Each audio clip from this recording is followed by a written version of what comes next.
I buy all these comics and almost forgot about the one that is free. Cost me nothing. Yes, we are covering the DC All-In Special.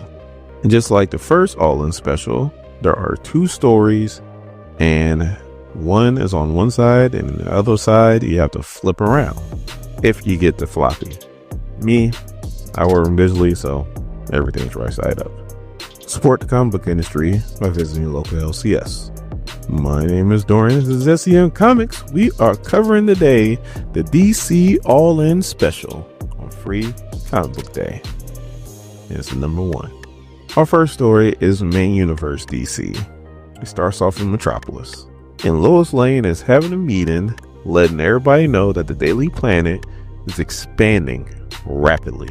They are now a new media empire. They're going to have branches in all major cities, including Gotham and Themyscira.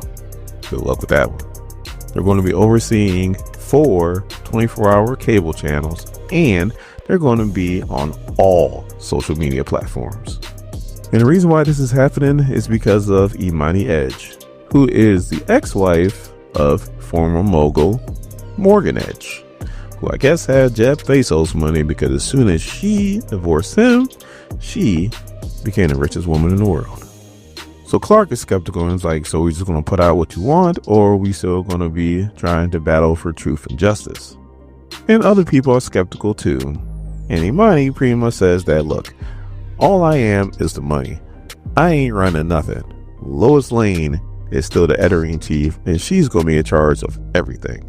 So you ain't got to worry about me having my hands in anything.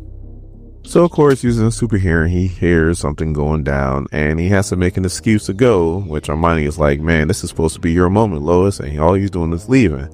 And Lois is okay, because he's like, look, he covers Superman, so if he's leaving, that means Superman is doing something. That means they're both doing their jobs. As Clark takes off.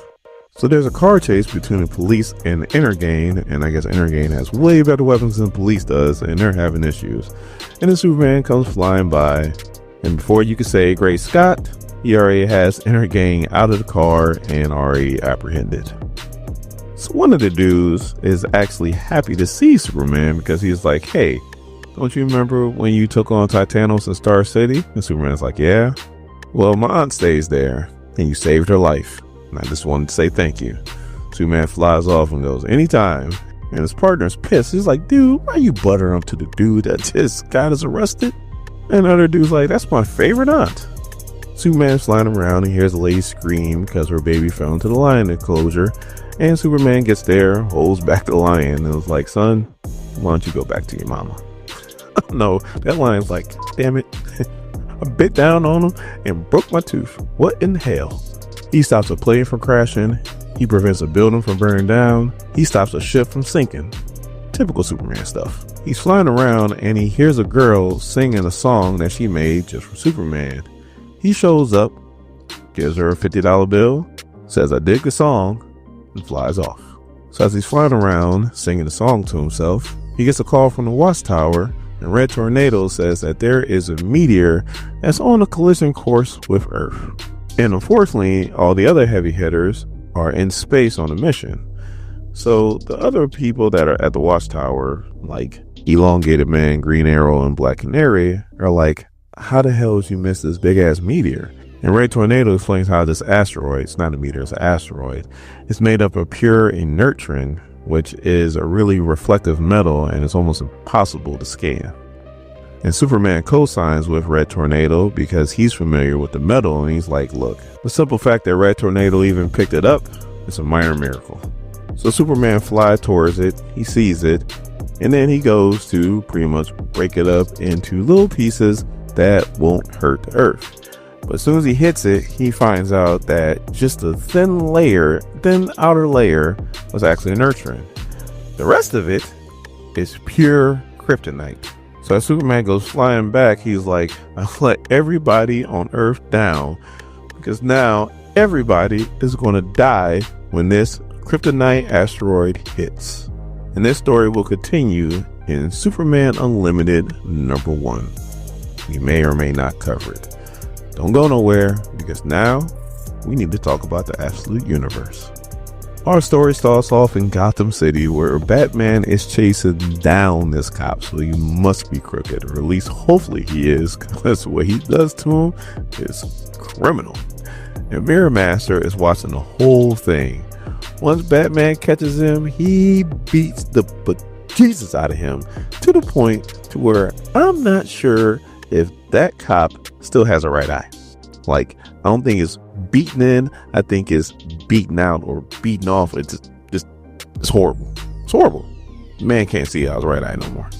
And then we cut to Smallville, where Superman is wrecking shop on Lazarus. I mean, wrecking shop.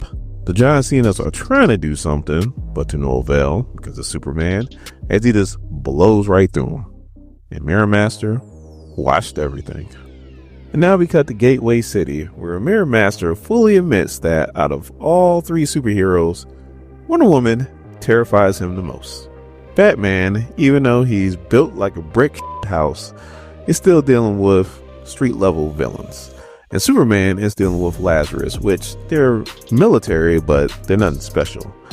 Wonder Woman is dealing with gods and demons and holding her own, so yeah, she's scary. But he's also keeping tabs on the Flash. Why wouldn't he be? That's the Flash villain. He's also keeping tabs on Martian Manhunter and the Green Lantern.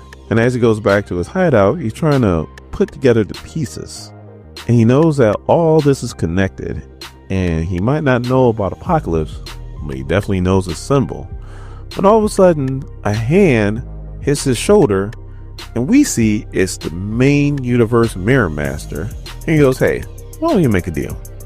How about you show me yours, and I'll show you mine. Worlds, people. Worlds. Get your mind together. At least now we know how the two universes are going to intertwine in the summer of 2025.